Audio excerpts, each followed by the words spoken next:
మధ్యలోని తొక్కలో ప్రాసలేంట్రా స్వామి. పద ఆ పల్లకి సంగతి చూద్దాం. పద పద మామ పద. ఏంటి తేల్చుకునేది? వీడు ఎంత తేల్చుకోవాలనుకున్నా సిస్టర్ సీన్ లో ఎంట్రీ ఇస్తే వీడు తేలిపోవాల్సిందే. రే స్వామి, వస్తున్నా మామా.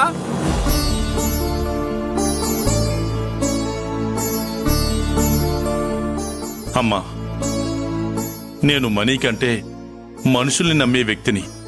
కానీ నా కొడుకేమో చిన్న చిన్న సంతోషాలను కూడా డబ్బుతో ముడిపెట్టి ఆలోచిస్తున్నాడు.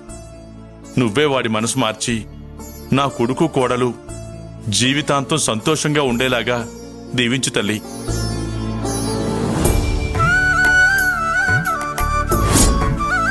అమ్మా అక్షయ, ఆ దేవుడు నా కోరికను తీర్చాడమ్మా. ఏంటి నాన్న మీరనేది? అవునమ్మా, మీ అమ్మ కోరుకున్నట్టే పెళ్లి ఏర్పాట్లన్నీ ఘనంగా జరుగుతున్నాయి. అనుకున్నది జరగాలంటే మన ప్రయత్నం మాత్రం సరిపోదమ్మా, ఆ దేవుడి అనుగ్రహం కూడా ఉండాలి. మీ నాన్నకి ఇంతకన్నా ఆనందం ఏముంటుంది చెప్పు?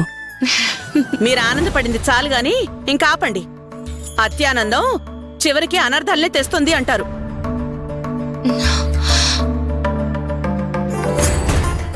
ఏంటి మీకు ఆ దేవుడు అనుగ్రహం ఉందా?